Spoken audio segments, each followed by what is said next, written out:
Sekarang kita patut bersyukur. Alhamdulillah. Alhamdulillah. Yang senang Quran banyak. Rumah Quran sekarang banyak. Yang mengaji banyak. Yang ikut tajwid banyak. Yang ikut tahsin banyak. Tapi pertanyaannya, dari semua dan sekian Quran yang telah kita khatamkan, tahsinkan, tajwidkan, berapa yang telah kita jadikan sebagai pedoman berkehidupan? Ini saya lihat wajah-wajah Anda punya profesi yang beda-beda. Ada yang mahasiswa.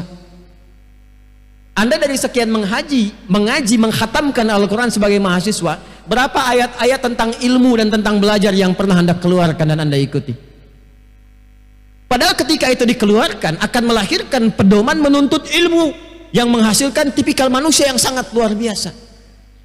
Dari mengingat saja, perkara mengingat tentang memori, itu akan muncul kualifikasi yang kelima dari 4 itu.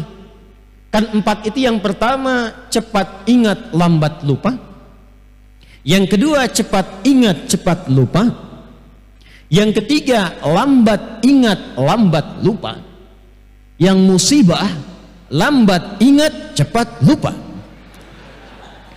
Saya terangkan ingatnya lambat, begitu mau akhir kajian baru ingat, keluar masjid lupa. Nah ini nanti orang-orang yang mengeluarkan metode ini, pedoman ini, akan lahirlah generasi manusia yang kelima. Cepat ingat, sulit lupa. Bukan lambat, sulit. Jadi bukan mau ingat, mau lupa susah. Biasanya kan yang begitu utang ya. Utang itu kan susah ya. Ini mau lupa susah. Karena itu kalau Anda mau cek silahkan. Al-Kindi, Al-Farabi, Ibn Sina, Al-Ghazali, Al-Khawarizmi, Al-Battani, semua memulai dari apa? Quran. Baca biografinya. Saya sebelum belajar memulai pendidikan dengan serius, terutama masuk ke pesantren itu, ada sahabat saya juga di sini, Ustadz Asep Khalis Terjamil, itu seangkatan dengan saya. Ya, itu sebelum masuk ke pesantren, saya juga baca-baca itu siapa orang-orang dulu itu yang hebat-hebat. Ternyata mereka memulai manhajnya dari Al-Quran. Rata-rata 10 tahun khatam Al-Quran, rata-rata hafal Al-Quran, dan hebatnya dari situ melahirkan kualitas manusia unggul yang menguasai minimal 3-4 kepakaran di bidang ilmu. Sekarang paling-paling 1 atau 2 pakar matematika plus fisika, tapi unggulnya di salah satu. Nggak ada yang bisa merangkap. Dulu nih, Bu, Ibu, berarti ini di Lampung. Kalau di Padang, Bu, yuk gitu. Sini ya. Wah, kalau Padang sama Lampung kumpul, Bu, ya yuk, Bu, ya yuk. Bu, ya. Pernah dengar nggak namanya kitab Bidayatul Mujtahid? Biasanya dikaji itu di masjid-masjid, sudah ada terjemahan sekarang. Itu kitab bagus, sudah ada terjemahannya, Bidayatul Mujtahid, yang menampilkan komparasi fikih. Komparasi fikih itu maksudnya begini, kalau kita mau sholat misalnya, misal ya, ada yang bismillahnya disirkan, dijaharkan, dan gak baca sama sekali. Jalurnya mana dari Nabi sampai terhubung ke Nabi? Nanti diurutkan, ini yang dijaharkan yang ini, yang disirkan ini dalilnya, yang gak baca ini asalnya, disambungkan sampai ke Nabi. Lalu diterangkan kepada kita jalurnya sampai siapa yang praktekan. Itu kitab namanya diantaranya Bidayatul Mujtahid. Dan diberikan kepada kita pilihan, jadi tidak mentarjih, tidak menguatkan satu pendapat, tapi diberikan kita pilihan untuk memilih. Yang penting ini, kata beliau, saya terangkan di dalilnya ini, jalur nasabnya begini, alasannya begini, dan semua pernah dibaca oleh Nabi. Tinggal silahkan Anda pilih yang mana. Dijaharkan ada dalilnya, disirkan ada dalilnya, tidak dibaca sama sekali ada dalilnya, dibaca dengan jahar rakaat pertama dan selanjutnya tidak dibaca lagi ada dalilnya. Yang tidak ada dalilnya, yang tidak sholat. Ya.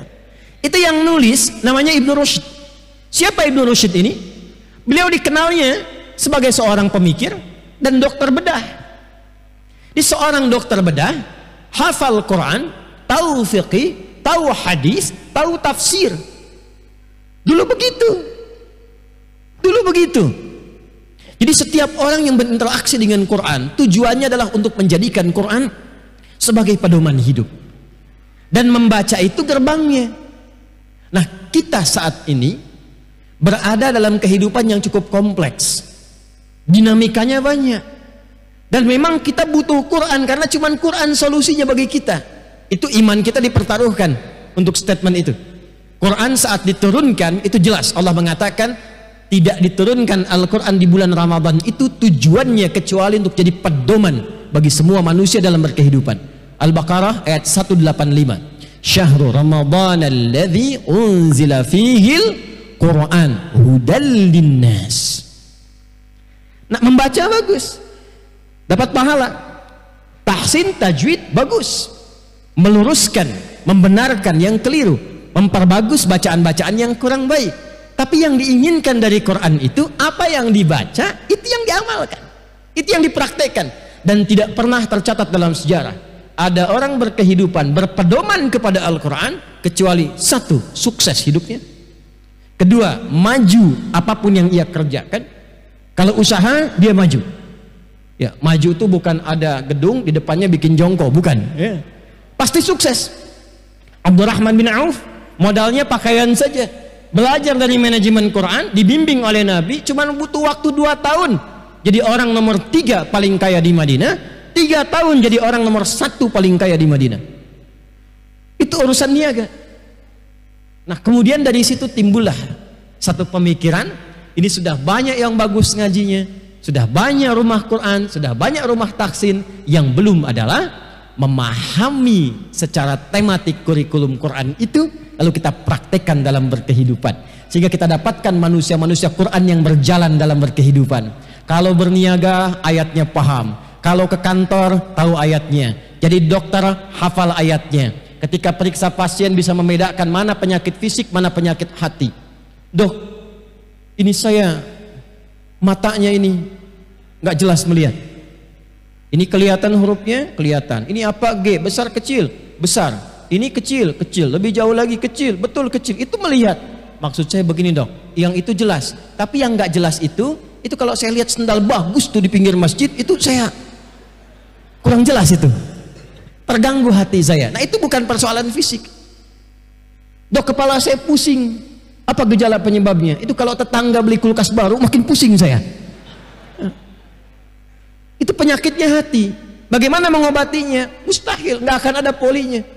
Poli gigi ada, jantung ada, ya, telinga ada, poli mata ada, tapi poli iri hati nggak ada, poli dengki tidak ada, poli ria tidak ada, poligami apalagi. Ya. Silakan cek di rumah sakit, nggak akan ditemukan. Apa yang mengobati itu semua? Kecuali kita kembali kepada pedoman yang diberikan oleh pencipta kita. Allah kan menciptakan kita itu dengan 3 bagian utama. Ada fisiknya, ini tubuh bagian luar. Ada akalnya yang mendorong dengan pengetahuan, menggerakkan tubuh kita dengan pengetahuan. Kemudian ada kolbunya, roh, ya, yang memberikan perintah kepada akal dan bagian tubuh kita. Jadi kalau kita hanya sibuk menata bagian satu di antara 3 ini, maka tidak akan terjadi kekuatan yang paripurna dalam menjalani berkehidupan. Itu sudah pernah diuji di era Nabi. Itulah sebabnya kenapa Nabi diutus di lingkungan yang paling terbelakang.